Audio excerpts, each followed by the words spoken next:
Welcome everyone. Today we have Alara, who currently works at McKinsey, and before that she worked at KPMG.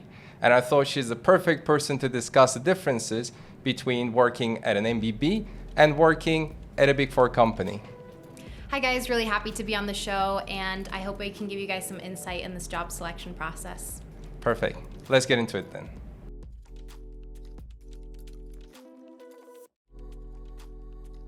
All right, welcome again.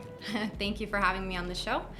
So let's jump right into the questions if you want. Exactly. So today I thought we could discuss your experience between working at McKinsey and working at a Big Four company. And we have a lot to discuss, so why don't we get started? Can you just tell me more about your move from KPMG to McKinsey? Several reasons. I actually had many reasons that caused my switch.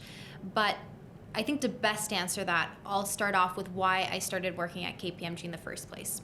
So I went to Cornell and studied applied economics there and majored in finance.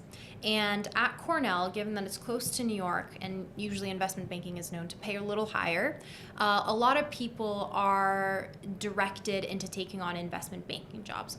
I'd also say that it's a numbers game. There's just more investment banking jobs and opportunities out there. So for colleges, my opinion, but it's easier to say that they've placed 98% of their graduating class into jobs. Because at MBB, there's only a few open positions, and out of the 200 graduating people in my class, how many people are going to get accepted? So at the time, I always thought I was going to do investment banking. But as I continued, I realized that I don't think I necessarily enjoyed the IB culture, given my personal character and my abilities and what I'm good at. I think I'm more creative. I definitely like working on different projects. I like to see a little bit more tangible of an impact. And so once I realized that I didn't want to do investment banking, I started considering different opportunities. Through my job search, I was talking with my career office, and they let me know that KPMG was still hiring. I was at the time a senior in college, and might I say, during the pandemic, so remote. I went remote my junior and senior year, and for that reason also couldn't attend a lot of recruitment opportunities. And before that, I actually had to take a semester off for a ski accident, and so that's why I also missed a lot of the investment banking opportunities, which I like to say things happen for a reason. Silver linings. So it is good because I ended up in the right place. But for those reasons, I was pretty much just on the look for a job, any job. And at the time, when KPMG rolled up, they were like, there's this consulting position. Maybe if you want, you can apply. I didn't really know anything about consulting because all the clubs that I did, everything that I did was investment banking focused. And so that's why I sort of just applied to something that sounded financy, which was financial services consulting. And I applied for their Los Angeles office in California because my parents live in California, and I'd also gotten a dog. So during the pandemic, working remotely and then trying to find a place in New York and look after a dog just didn't seem too easy for me. So that's why I decided to go back to California. And I got accepted from KPMG, and I thank them for that, for giving me that opportunity. But after I started working there, I realized that there were many different branches to consulting. Yeah, consulting is an umbrella, but under it is like operational consulting, strategy consulting, financial services consulting. There's so many different types of consulting, which is what I think a lot of people make the mistake of saying, I want to be a consultant. And I made that mistake. And once I started working, I realized that this type of consulting wasn't the type of consulting that I enjoyed. It was very specific, very niche, specifically for finance companies, investment-based companies, and we were helping make some of their quarterly financial updating process a little bit more efficient. And I started to think that this didn't really align with my long-term goals, that I wasn't really gaining any transferable skills because a majority of my time at KPMG was spent literally doing PowerPoints, graphic design more so than anything else. And I started looking for exit options. And at that point, I had two options. I could either go out into the sector, parallel into maybe a tech company or something else, maybe in California, and see what I could do there, again, finance related. or I could try consulting again and do the MBB route and maybe pursue strategy consulting. And I decided to do McKinsey because I felt like if I transferred to another company, there was no guarantee that that job was going to be any better, no guarantee that I'd like that job. And on top of that, I didn't think it would get me the skills that, again, I was looking for, which was more strategy consulting. And so that's why I applied to the MBB, McKinsey, Bain, BCG, which looking back was a great choice. And I'd have to say the consulting that I do there is so different than what I did at KPMG. It's so exciting. So many learning opportunities, the people that you work with, it's just been excellent, which is why I ended up switching from KPMG to McKinsey. Basically, mischose my specific consulting niche. Perfect, and we are actually going to deep dive right now and compare experience in those two companies. One of the first things I would love to get your thoughts on is the work-life balance. What was your experience like? So I think one of the most common things people told me when they heard that I got accepted into McKinsey was, your work-life balance is going to be terrible, long hours, this and that. And to be honest, it's been quite the opposite. It has been long hours depending on the project, but it wasn't that drastic of a difference compared to the prior company that I was at. And I'd say that in fact, there were times that I'd leave way earlier than I would ever leave at KPMG. So at KPMG, I think it's, again, dependent on your manager because a lot of the time you're working with a single manager. In my situation, it's always been longer term projects. The workload is even, which is why hours can be predictable. I usually clock out around 8, but there has been times where I clocked out around 10. At McKinsey, it's been more dependent. My first project, I could leave the office around 5 or 6 and then continue working at home until 7 or 8 if there was anything to get done. My second project, we left the office at around 4. We would get home and then continue working remotely, and usually I would be done around 6 or 7. But my last project was a little bit more intense because it was shorter term, and I would say that we would usually be done around 10 in the office, and then at home I could wrap things up until around 11 or 12. I just have a follow-on question on that. So first of all, do you reckon that it is more because of the type of the projects that you've been doing at McKinsey, or would you say that would represent the general, a new joiner's experience? So actually, this is really funny. We had a social event at McKinsey where I was telling people about this, and they were a little shocked, and they did say that I was lucky to be on projects that had more of a work-life balance. But if I had to generalize that, I'd say longer term projects that would last 3 months or longer, typically have better work-life balances because it's not time crunched. The client's expectations are more long-term impact. So you can pre-plan a lot of your work ahead of time and then get it done throughout the week without having to crunch things. It is notoriously known that due diligences, which are shorter term projects around 3 weeks, typically have pretty bad hours, which my previous project was a due diligence. Again, it's not terrible, it's just longer, and they expect you to be there present a lot of the time, actively contributing. Exactly. And then you mentioned that you typically start working at the client side or the office and then you go back home. Is it safe to assume that you haven't been traveling much so far at McKinsey, and how did that differ when you were at KPMG? My work experience at KPMG was remote. They did encourage us to come back to the office, but a lot of the people that I worked with were more senior in their job positions. And because it was a longer term implementation based project, which ours was a year long, people weren't that enthusiastic to go back to the office. So I was basically remote my entire time there. At McKinsey, though, for my office, there has been an active encouragement of going back into the office or to the client's office. However, post-pandemic, they have become more understanding of the difficulties commute might have and how much time it can waste, especially if you're in a heavy traffic area. So we, again, depending on the project, but most projects will agree upon a day remote or maybe even 2 days remote. And then you can talk with your manager. We call them engagement managers, and you can tell them your work preferences. I have a dog, so I'd let them know that I have to take my dog out to walk. And so they'd be pretty understanding about it and be like, okay, you can go home around 5 or 6 and then continue. I think that's a good transition to my next question, which is more about whether McKinsey, because I know it's from BCG, would they give you enough autonomy, or Would you ever felt like you were a bit micromanaged? And how do you think your experience differentiated? McKinsey really, really respects your working style, which I think has been the most drastic difference between KPMG and McKinsey.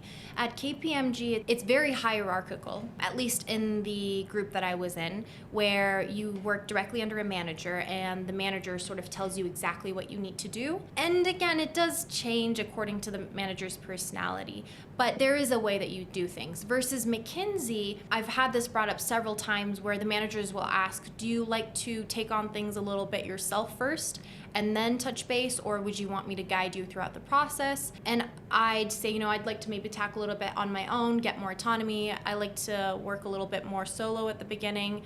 And then once I'm into it, I've done some preliminary research, then I touch base with them. So it's definitely not micromanaging. McKinsey is a place where they actively encourage creativity, your own contribution to things. Projects at McKinsey feel more like group projects in like college, where everyone takes on a work stream and it's up to you to deliver your best, and then if you need, you touch base with people in the group. Yeah, I would also think that one of the other drivers of this work-life balance and the micromanagement and then everything is also the project setup. Because in my experience, when you're part of a bigger group, then you do have a bit of a flexibility. Whereas if you work one-to-one, let's say with a partner, which sometimes happens to consultants, is that your work-life balance is not as good and you might feel a bit micromanaged. Not sure if this is something you observed in those companies. I think it was more so dependent on the project type. For example, if you're doing a more creative, open-ended project, then autonomy is there as a given because there is no set way to do it. If McKinsey hasn't done it before and it's maybe like one of the few projects that they've done, then you're sort of expected to, tread that path and maybe discover the road. Versus if it's like, for example, due diligence, like what's expected is already known and there's a very like McKinsey setup there, then you don't have that much autonomy. Like you know what you need to do. Perfect. So we talked about traveling to client sites, but what about the actual lifestyle part of it? So how was your experience like? So when I mentioned that I do consulting, the second thing that comes to people's minds other than work-life balance is the travel. So McKinsey is famous for allocating its analysts and its managers based on projects, which means that if you've specialized in something and you have prior experience on it and they're doing another similar project in another city or in another country, they could staff you on that. And you could end up traveling to that city back and forth. So travel is there, and I have a lot of colleagues that travel to different countries on a weekly basis.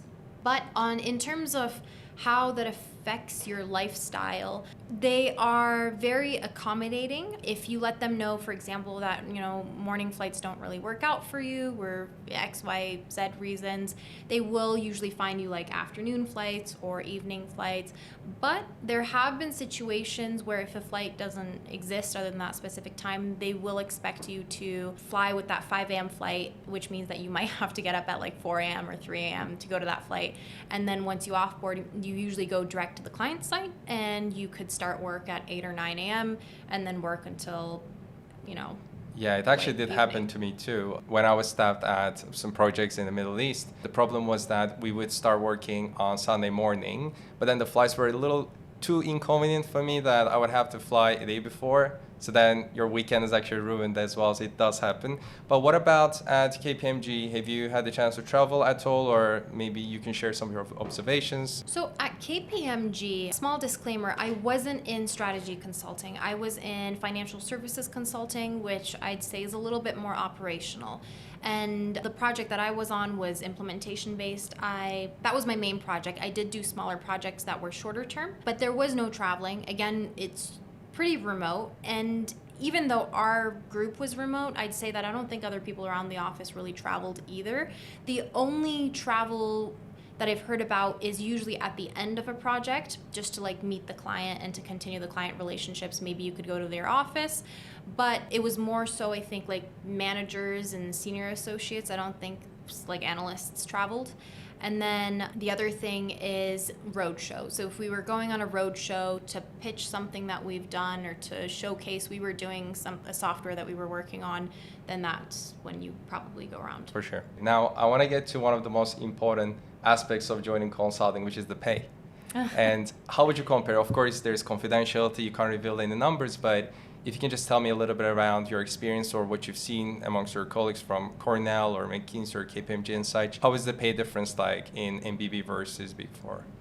So I'd say that typically from what I've heard around, and again from my comparison to my time at KPMG, the pay is usually higher, but there's also, I think, logic behind it. At MBB, there's just less people versus at KPMG, there's just a lot more people. And even though I previously said that work-life balance, I'd say has been slightly even better at McKinsey, there is a bit more responsibility that they sort of expect you to take on. I like to compare it as like an associate or analyst at McKinsey would sort of compare to like a senior associate at KPMG, just because of the more autonomy and the responsibility. So pay is higher usually, but the pay is not standard and really differs based on your location. So I think the base is they like to make sure that your quality of standard is equal across the offices, and so they match it according to whatever's given in that local area. Great. So far we covered quite interesting topics, but I also would love to discuss some upskilling opportunities. We can start with the trainings actually. So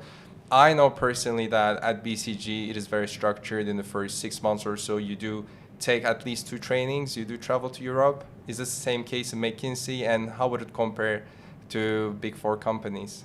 So at McKinsey, in my office, I wouldn't say we have like a set training blocked out maybe for like a month or something where they walk you through how to be a consultant, walk you through how to make decks. Like I've heard about, for example, people in investment banking. I actually had a friend whose boyfriend switched over to investment banking company in New York, and they actually flew him out for a month to a different state where they put them all through this investment banking boot camp. That doesn't really exist at McKinsey, I'd say, at least not at our office. But what they do is during orientation, they definitely do walk you through some training, which lasted 2 weeks. So that's been like an intro to consulting and how we do things.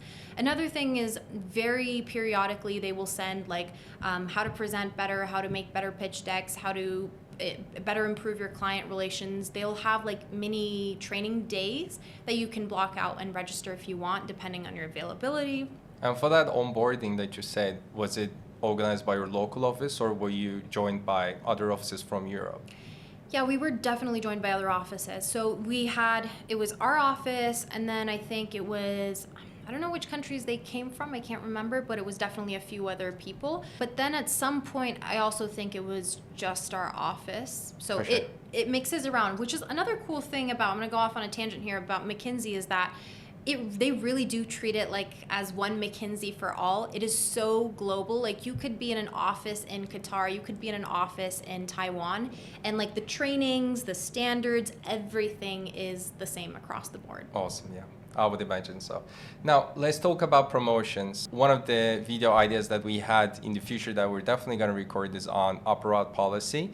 I know for sure at BCG, at the moment that I was working there, it was pretty strict. You would always have to perform above average. You would typically have ratings from 1 to 5, and you have to be 3 low to be able to even stay at the firm. So would love to get your thoughts on if there is a similar policy at McKinsey, and if you know, what about KPMG or other Big Four companies? I'll answer for McKinsey first because we recently had a discussion on that where they changed up the policy a little bit. I don't know the full details, but I recently heard that from going forward that they will have like a pass, no pass policy. It's basically, are you in good standing or are you not in good standing? I'm not sure if they internally have another method to rank us, but it's basically like if you're doing fine, they just give you feedback. I just finished, for example, they have like a little committee where you are assigned a mentor called DGL, which advocates on your behalf. She is usually a more senior person. She will go to the committee for you, almost like your lawyer, if I were to compare it to something. And she will go and talk with all the people that you've worked with before, get feedbacks from them, and then she will present them to the committee and create a case on your behalf as to why Alara has been doing well. And then she will get feedback from there, and then they'll compile it into like a list, and then at the end of the committee they'll they'll usually say, you're in good standing or not. And then if you're in good standing, here are some areas that you can improve upon. And then you'll touch base with your DGL, maybe a few other people, and then see on how for next committee you can improve those. That's super interesting, actually. These are news to me.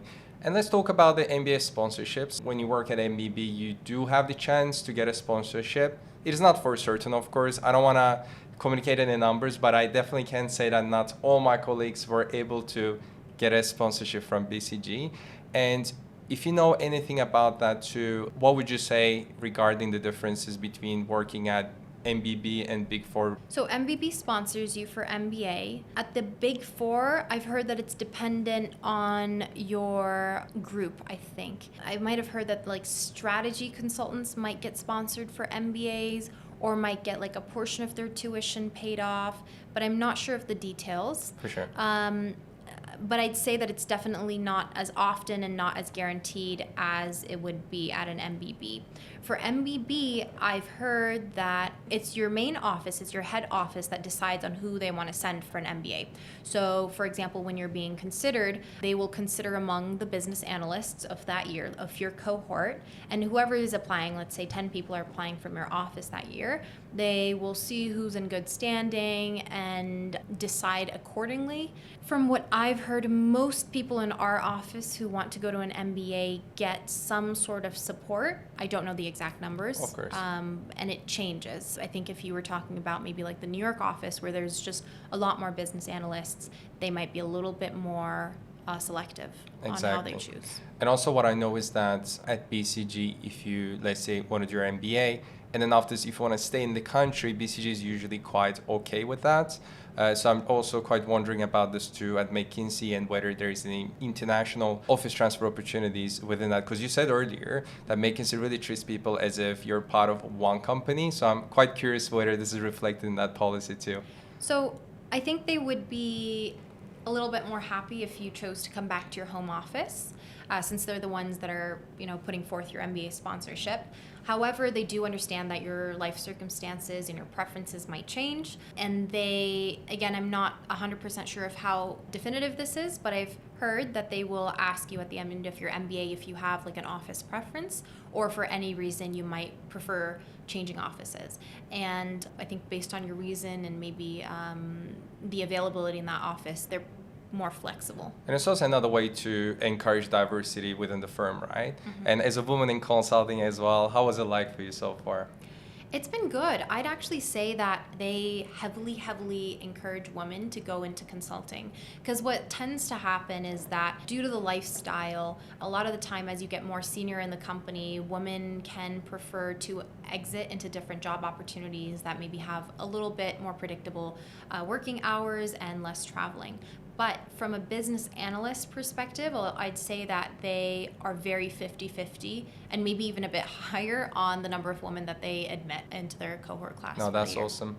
And also based on my experience with my trainees as well, I know in the US, if you are applying to McKinsey as a woman, you do actually have the chance to attend a case workshop only dedicated for women. So I really feel like they want to push more in this regard. And I also know from BCG as well, recently there was an event BCG Aspire held in Portugal, and actually one of my trainees was invited there, and I know that based on the pictures that I've seen, only woman was invited. So I think it's great to see these kind of opportunities. Yeah, we also have clubs within McKinsey for like women in consulting.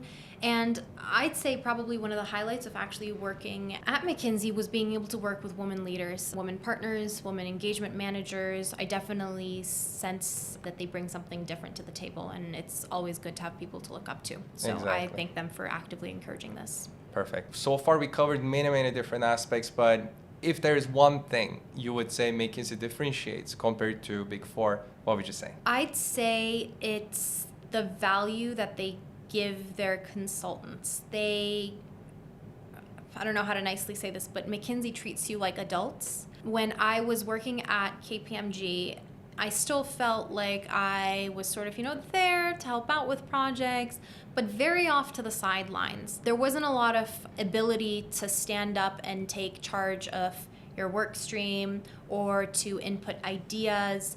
It was very like a trickle-down effect. In fact, I'd say that the only time that I saw the partners at KPMG was maybe once during my hiring process. And you were there for a year, right? I was there for like almost a year. I was there for like 10 months. I like saw him during the interview. Then he called me to like congratulate me. And then like I saw them like once or twice during the year when I attended like some calls, but absolutely was not given any stage to like voice out my opinions, was not really asked for, my opinions on the project or my input. It was very much the partners would talk to the manager. They'd actually frequently have their own meetings. I would not attend almost any of them. And then the manager would come back with those takeaways, then have a separate call with me, and then tell me what to do. So what ended up happening is that throughout that year, I basically worked one-on-one with my manager and didn't really get exposed to anyone else at the company. No one senior that you could learn from, show yourself to, maybe get guidance from, mentorship from, which leads to the feeling that you don't feel valuable. You don't feel like what you're doing is, creating an impact. It doesn't really give you perspective into like, how am I gonna progress in this firm? How am I gonna grow? Versus at McKinsey, from day one, you attend every single call with partners included. The people that you work with are almost all your age, which is shocking. Like you do these incredible projects and the average age group is like 26. It's more of a peer-based environment, and because everyone is your age, you can freely voice up your opinions without feeling like you might not know the subject or you might get put down. And then on top of that, you are expected to take entire ownership of your work stream. So when they give you something, they expect you to also present it to the client. It's not just like I'll do it, then give it to my manager, and then my manager will take it to the partners who will then present it to the client, which is exactly what happened at KPMG. Instead, at McKinsey, for example, the highlight is I was doing this project, and my second weekend, they are like, okay, Alara, this is the work you've done. This is the best. Please present it to the CFO or the CEO of the firm. And then so I sat at this board meeting where it was literally everyone, like CMO, CFO, CEO, every single like executive that had some sort of like higher up role there. And I presented, and then they listened, and then we had this like feedback session and back and forth of like how we should proceed. And I think that's when I felt like, wow, the things that I do actually makes an impact, and I'm actually contributing to the group. So that's been the main highlight, which is why I'd say McKinsey is so different and such an amazing place to be, because from day one, they give you the responsibility and they know that you'll be able to present and that you'll be able to showcase what you've done. So it's really something. You now actually make me feel like I wish I worked at McKinsey as opposed to BCG. I highly recommend McKinsey. I'm just going to drop in my 2 cents. Awesome. No, thanks a lot. I think this is going to help a lot of people. So thanks a lot for your time. Thank you.